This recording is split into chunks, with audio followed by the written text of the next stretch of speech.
सल्लि अला मुहम्मदिन व अला आलि मुहम्मदिन व बारिक वसल्लम व नबियना माकिल इब्न यस्सार रज़ियल्लाहु तआला अन्हु क़ाल समीअतु रसूलुल्लाह सल्लल्लाहु अलैहि वसल्लम यक़ूल मा मिन अब्दिन यस्तरईहिल्लाहु रईयतन यमूतु यौमा यमूतु व हुवा गाशुन लिरईयतिही इल्ला हर्रमल्लाहु अलैहिल जन्नह मुत्तफ़िक़ुन अलैहि व फ़ी रिवायतिन फलम यख़ुत्हा बिनुस्रिही लम यजिद राहिअतल जन्नह व फ़ी रिवायतिन मुस्लिम मा मिन अमीरिन अमूरुल मुस्लिमीन सुम्मा ला यजहदु लहुम व यंसहु लहुम इल्ला लम यदखुलु मअहुमुल जन्नह सदक़ल्लाहुल अज़ीम। रब्बि इश्रह ली सदरी व यस्सिर ली अमरी वहलुल उक़दतम मिन लिसानी यफ़क़हू क़ौली वजअल ली वज़ीरम मिन अहली आमीन या रब्बल आलमीन। सैयदना अबू याला माकिल बिन यसार रज़ियल्लाहु तआला अन्हु से रवायत है कि मैंने रसूलुल्लाह सल्लल्लाहु अलैहि वसल्लम को फरमाते हुए सुना कि जिस बंदे को अल्लाह ताला अपनी रियाया का निगरान बना दे और वो अपनी रियाया को धोखा देने की हालत में ही मर जाए तो अल्लाह ताला ने उस पर जन्नत को हराम कर दिया है। बुखारी और मुस्लिम की रिवायत है। और एक रिवायत में है कि उसने उनकी खैरख्वाही पूरी नहीं की तो वो जन्नत की खुशबू भी नहीं पाएगा। और मुस्लिम की रिवायत में है कि जो अमीर मुसलमानों के मामले का जिम्मेदार हो और फिर उनके लिए मेहनत न करे, खैरख्वाही न बरते तो इनके साथ जन्नत में ना दाखिल होगा। अब ये बहुत अहम जो है वो रिवायत है। आजकल जो सियासी हालात बने हुए हैं उस सिनेरियो में कि हकाम जो है या जो भी वज़ीर आला है या MNAs हैं, जो भी बड़े हैं सियासतदान हैं, उनको डराया गया जो अपनी रियाया के हक में कोताही करते हैं और उनके फैसले में सुस्ती बरतते हैं और उनके हकूक को ज़ाया करते हैं, ये मामलात करते हैं। तो हुकाम पर वाजिब है कि वो अपनी इंतहाई कोशिश अपने मातहतों के सिलसिले में सर्फ करें। जिसने इसमें कोताही की वो जन्नत में दाखिले से महरूम हो जाएगा। ये भी नोट कीजिए कि इस्लाम में जो हाकिम का मनसब है, यानी अगर हम इसको यूँ समझेंगे तो हमें बात ज़्यादा समझ आएगी। वज़ीर आला का जो मनसब है वो बहुत बड़ा मनसब है, उसके बहुत तकाज़े हैं और रियासत जो है वो माँ की तरह होती है। रियासत का ये काम होता है कि वो अपनी रियाया के हकूक़ की जो है वो अदायगी करे। कोई शख्स ऐसा न हो रियासत के अंदर के जो दिन को या रात को भूखा सोए। ये रियासत की जिम्मेदारी है कि वो रियाया के जो है वो हालात से बाखबर रहे, वो रियाया को तकलीफ में देख कर जो है वो खामोश ना बैठे। ये रियासत की जिम्मेदारी है।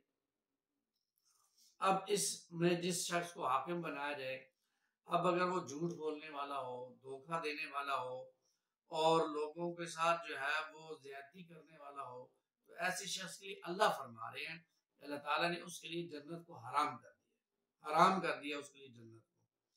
अब आप अंदाजा करें, मैं मादरत के साथ ये अर्ज कर रहा हूँ कि इस वक्त जो हुक्मरान जमाते हैं या हुक्मरान इत्तेहाद है, क्या वो अपनी रियाया के साथ धोखाधड़ी नहीं कर रहे? क्या वो जो है वो अपनी रियाया के साथ जो है वो ज्यादतियाँ नहीं कर रहे? महंगाई की सतह तक पहुंचा दी है उन्होंने। एक गरीब बंदे के लिए आटा तक खरीदना मुश्किल हो गया और रियासत जो है वो आटे के लिए खेल खेल रही है। खेल खेलने का क्या मतलब है कि जी आटा उस शख्स को मिलेगा जो 3 रुपए का मैसेज करेगा, फलां एक हिसाब बता दिया उसके ऊपर और उसको रिप्लाई में आएगा जवाब तो उसको आटा मिलेगा।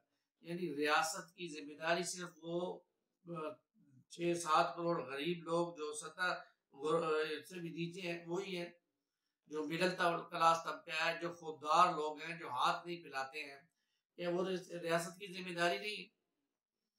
फिर ये कि हम अपनी रियाया को बनाना क्या चाहते हैं? बेकारी बनाना चाहते हैं। और कभी हम जो है वो बेनजीर इनकम सपोर्ट के तहत, कभी जनाब किसी और के तहत जो है वो उन्हें लाइनों में जलीलो खार करते हैं। कभी आप जाकर देखा करें कितनी लंबी लंबी लाइनें हैं औरतों की, मर्दों की। और सबसे बड़ी कबाहत की बात तो ये है, एक तो गुर्बत और फिर उस जगह पर जो ज़नाह के मामलात हो रहे होते हैं, लड़कियां लड़कों के साथ जो अथमटक्का हो रहा होता है और वहाँ जो गलत काम हो रहे होते हैं अल्लाह की पता है। बहुत सी चीजें कैमरों में रिकॉर्ड हो चुकी हैं, आपको बताऊं तो आपके दिल दहक जाए। फिर ये कि पूरी कौम को भकारी बना रहे हैं, बस भकारी बना रहे हैं।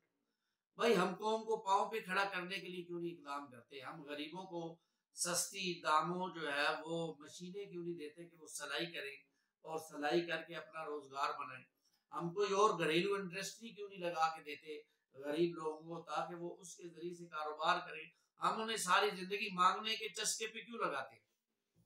यही वजह है कि आज पूरी कौम को मांगने का चस्का पड़ गया, मांगने का चस्का पड़, यानी वो जिसको आटा नहीं भी चाहिए उससे भी मैसेज करके आटे का पूछा जरूर है। ये बातें हमारे यहाँ। फिर आटा ब्लैक में बिक रहा है, वही आटा फ्री वाला बिक रहा है यहाँ पे।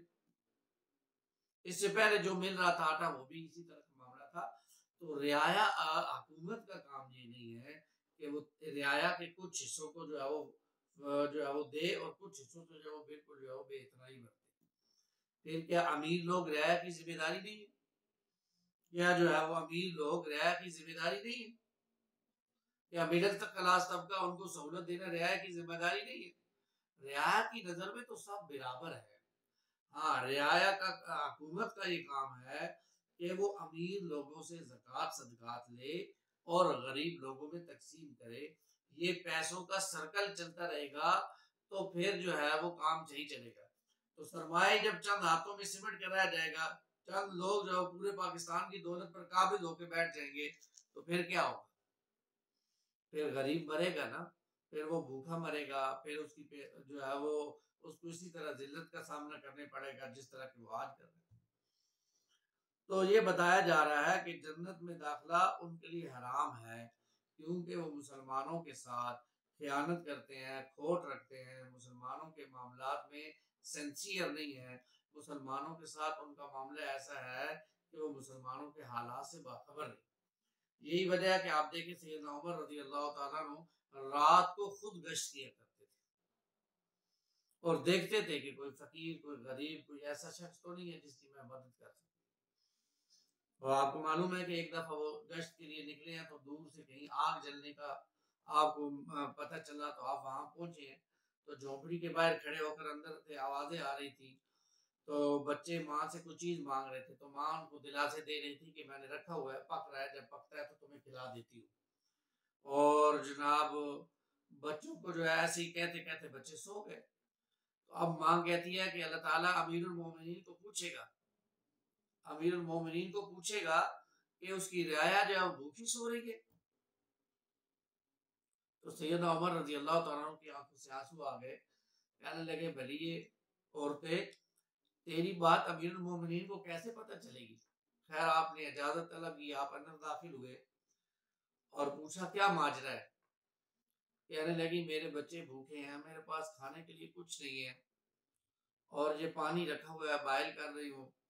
जब ये कुछ बॉयल हो जाएगा तो मैं, इस दौरान बच्चे सो गए। तो सैयदना उमर रजी अल्लाह तआला अन्हु रोते हुए वहां से निकले हैं और घर आए हैं। खुद गंदम का या जौ का तोड़ा कंधे पे रखा है और लेकर गए हैं। साथ मुलाजिम था, कहने लगा हजरत मैं उठा लेता हूँ। फरमाया नहीं, क्या क़यामत वाले दिन भी तुम मेरा बोझ उठाओगे? और वहां जाकर उतारते हैं, फिर उसको बनवा कर जब बच्चों को खिलाकर बच्चे खुश होते हैं तो वापस आते हैं। ये थे हुक्मरान। हमारे हुक्मरानों की तरह नहीं, कोई तो झूठा है यानी, और कोई जो है वो लालची है, करप्ट है। आज हमारे हुक्मरानों का क्या हाल है? सारे के सारे हुक्मरान देख लें आप, किसी जगह से भी आपको इंसान नजर आते हैं और उसमें सबसे बड़ा फितनागर इंसान इमरान खान, जो न सिर्फ झूठा, बदकिरदार और हर बात पर अपनी हर बात पर जो है वो मुनकर, उसका अपनी हर बात को उसके खिलाफ जाने वाला ये है इंसान। हम उसकी उसके पीछे चलते हैं। अल्लाह इन लोगों से भी पूछेगा, जरूर पूछेगा। और ये भी बात याद रखिएगा कि अल्लाह हमसे भी पूछेगा कि हम कैसे ऐसे लोगों के पीछे चलते रहे। तो खुदारा तवज्जो कीजिए। हुक्मरानों से ये दरख्वास्त है कि वो अपनी राया की तरफ तवज्जो करें। अगर वो तवज्जो नहीं करेंगे तो अल्लाह ताला का मामला बहुत सख्त है, संगीन है। फिर अल्लाह ताला फरमा रहे हैं कि अल्लाह ताला ऐसे लोगों को जन्नत में दाखिल नहीं करेगा। अल्लाह से दुआ है कि अल्लाह ताला मेरी ये बातें हुक्मरानों तक पहुँचा दे और उनको समझ आ जाए और वो इस तरफ तवज्जो कर लें। ये तो पूरे बात कर ली ना, फिर हर जगह पर भी एक हाकिम होता है। अगर कुछ इंतज़ामी हैं और कुछ जो है वो सियासी हैं। इंतज़ामी क्या है, जैसे असिस्टेंट कमिश्नर साहब हैं, वो इंतज़ामी अमूर के इंचार्ज हैं। अब उनसे पूछा जाएगा उनकी राय पे क्या-क्या ज़ुल्म होता रहा है। अब उनका काम ये नहीं है कि मज़े से घर से एसी वाले घर से निकल कर एसी वाले दफ्तर में बैठ जाए बस। आजकल हमारे यहाँ तो यही है। मैंने आपको बताता हूँ मज़े की बात ये है, मैंने अपने असिस्टेंट कमिश्नर को पूरे पीटीए में किसी वक़्त भी चहलकदमी करते हुए नहीं देखा कि वो आवाम से कुछ पूछ रहे हो, कोई तुम्हें तकलीफ तो नहीं है, कोई मामला तो नहीं है, नहीं ऐसे। मज़े से लंबी-लंबी तनख्वाहें ले रहे हैं, बेकार मार के सो जाते हैं। हाँ, सिफारशी लोगों के काम भी करते हैं, जो जिसका फ़ोन आ जाए, जिसके साथ मामलात हो जाए।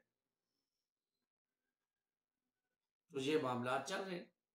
इसी तरह सियासतदान हैं, एमएनएज़ हैं, वो किसी की बात ही नहीं सुनते। तो भाई जो भी हाकिम है, उससे उसकी रियाया के बारे में पूछो।